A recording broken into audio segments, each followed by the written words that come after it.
All right, so we just walked through time series. So we introduced the idea of a data set with an ordered index through time, uh, where we have one entity that we're tracking. So in this case, like we talked about uh, in the video, we have prices that we're tracking through time. So we talked about different ways of visualizing it, coffee prices. The main one we use for time series is the line graph.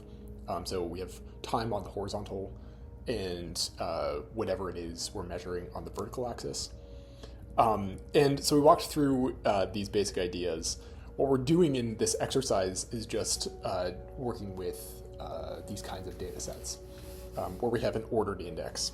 So the first one is with coffee prices. And what we're going to do is really just use a line graph. So I've given you some code here if you want to copy from the slides. But all we're going to do is create a visualization like this. It turns out it's very easy in Python. So the way to do this is to hop on over to the course page. And you can see so we have part 1.3. All you have to do is slide over to exercise 1.3. I have the data set here and the notebook. So what you'll do is just click on the notebook. And then, like I mentioned, it's always best to go up here to File and then Save a Copy in Drive. So when you save it, this will give you your copy that you can then hold on to as you start making changes. So that's what I recommend. What we're going to do is just get started. So I'm going to first run the import. So this loads the different modules that we need. And then I'm also giving a file path. So this is just pointing to my website and then the course page and then the data folder for this part. So the first thing we're going to do is just load the coffee prices. You can see I've already loaded it. And so I've given you the file path and the reading of the CSV. Because we're dealing with time, I'm also giving you sort of a formatting line here just to give us a nice date column. And then we're just printing this off. So it's always a good idea to get a picture of what we're looking at before we get started. So I have a date column, I have a price column, and then I have month and year, which we're not actually going to use. Now that we've loaded the data set and we've looked at what's in the data set, the next step is to go about visualizing this. And as will become familiar throughout the semester, we're going to start by using Seaborn. The first thing to do is to just call Seaborn. So we want to just load it. So we want to say SNS. And now Python seeing SNS dot knows to look in the Seaborn package, which we've nicknamed SNS, and pull out a specific module. In this case, that's line plot. So I'm going to say SNS.line plot.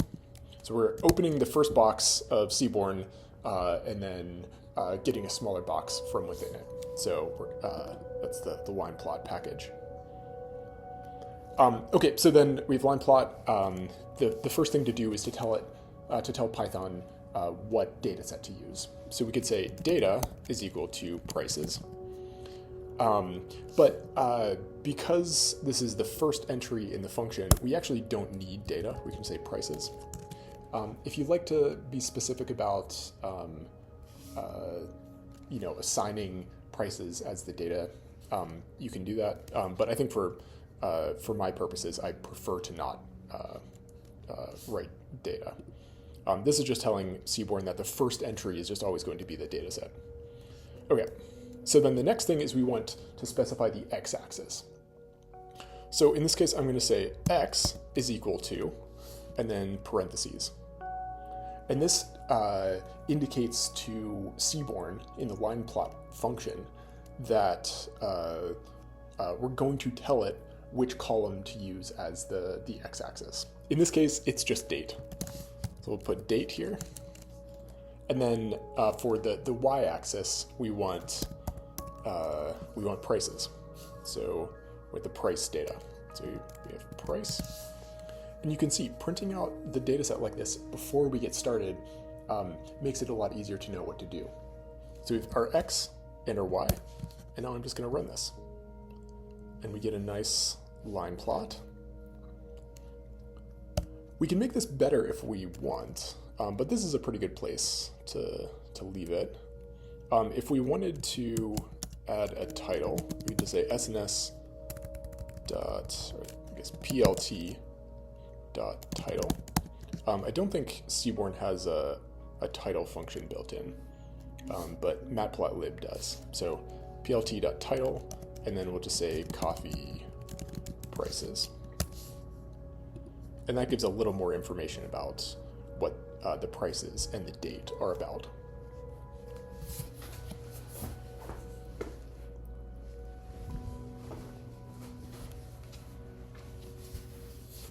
All right, so nice. So we've created a line graph. The next thing we want to do is perform this data transformation. So we want to convert from nominal prices to real prices. And I've already loaded this data set. This is the real price conversion. And what you can see here is I have date, I have price, I have the date column, which is just a sort of a less nicely formatted version. I have the value of a dollar today. And then I have the CPI. So I'm doing a bunch of stuff behind the scenes here. If you're a macroeconomist, you like to think about these things. I'm not a macroeconomist. These are not my main interests. But this is essentially the value of a dollar today in that whatever year it is we're looking at. So this is 1973. A dollar today is would be worth in 1973 about 14 cents or 15 cents. 14.1. So all I'm going to do is perform this data transformation. So I have the data set loaded here, and I have prices, and I have the value of a dollar today. What I want to get is the real price. So if we're looking at the original price of coffee and thinking about the value of the dollar, about the value of the dollar today in that base year, we want to know how much is 67 cents worth, would be worth today. So all we have to do is divide the original price by the value of the dollar today to get the real price. And I've done a bit of work to get this today column, but for our purposes today, this is going to be enough. What we're doing here is actually creating a new column. This is what we call a data transformation, where we take two original columns and then create a third one. So here I have price and I have today. And what I'm telling Python is to create a new column in the CPI dataset. And we're going to call it real price. So this will be the real price, not the nominal price. And then we're going to set it equal to something. What we want it to be equal to is the price column. So we want this number to be divided by this number. But we want to do it not just for that specific row, we want to do it for every entry in that row. And Python is almost magical in this way. You can just tell it to divide one column by another, which tells Python to divide the value in that row by the other value in that row. So the price in the one row by the today in that same row. And then we do it for every row. So I'm going to run this, and then let's plot cpi.head. And you can see we created a new column called real price.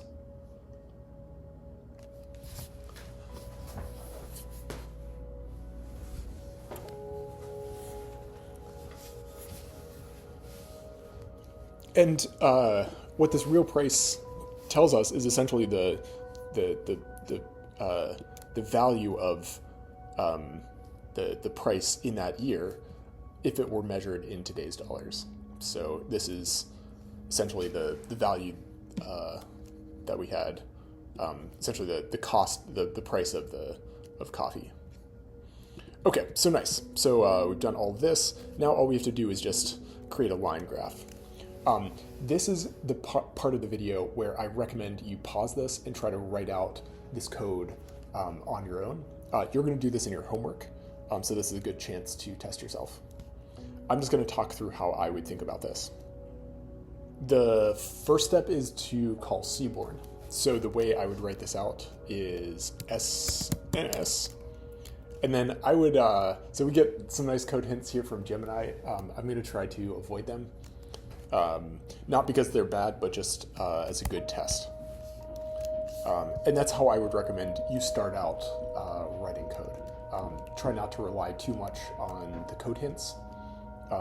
They're excellent, but it makes it harder in some ways to learn. So we have SNS dot, and then I want a line graph. So I'm going to put line plot. And then inside this function, I'm going to write out CPI, so that's the data set. I have X, and I want this to be the horizontal axis, and I want this to be the date. So I have date, and then Y is going to be the real price. So the variable we just constructed. So this is real price, which looks like this.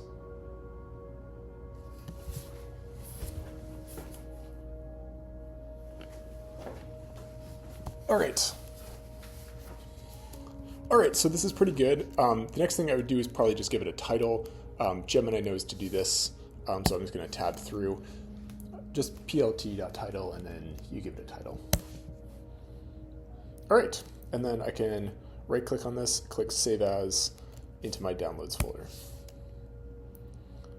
Okay, then the last thing we're going to do is think through multi-box plots. So we talked through these ideas of seasonality, that sometimes we would want to think about a particular season on its own, and then maybe compare it to others. So here I have a multi-box plot by month. So this gives us that sort of seasonal component. And then we walked through all these different little examples of thinking about seasonality. But what I want is just to create this multi-box plot. So I've loaded the data set here. And again, I have date, I have price, I have this month column that we talked about earlier. And what I want to do is organize the data by month. And thankfully, we have a month column here.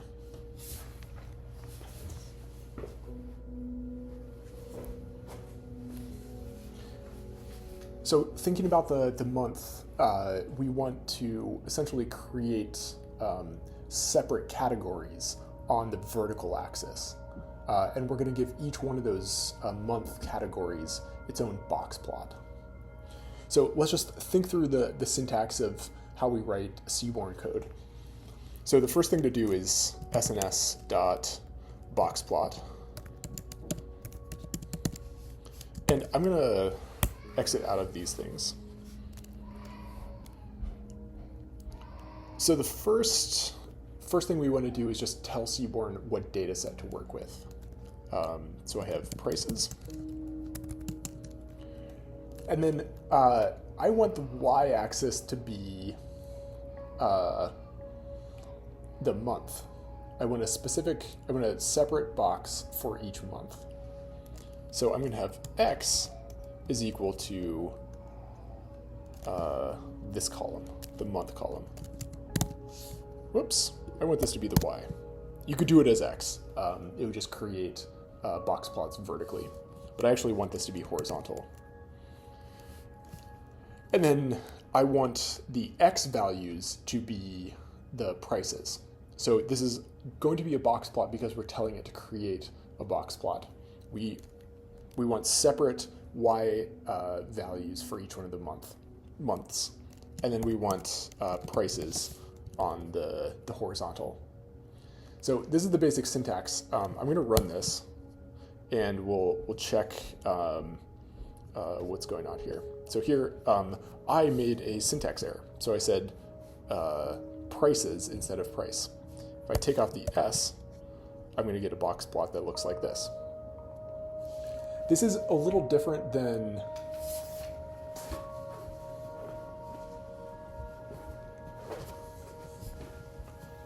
this is a little different than typically how I create box plots. One thing you can see here is that we have these dots, which are the outliers. Typically, when I create box plots, I like to include all the outliers, but the default here is to sort of for the algorithm to decide whether something is an outlier or not. I like to have more control over that. So what I do is I tell Python to include everything in the whiskers. So the little syntax here is just whis, and then we're going to go from 0 to 100. This is just saying we want the minimum to be at the 0th percentile, and then the maximum to be at the 100th percentile. And when I run this, I get rid of the outliers. Okay, so I think we're going to wrap it up here. These are 3 of the tools we can use. We walked through a line graph, which is really the basic visualization tool for time series data. We talked through a very common transformation where we try to make our time series values more comparable. And then the last thing we did is try to, within any time series, make sort of seasonal comparisons. And we did that here with the multi-box plot. All right, I'll see you in the next one.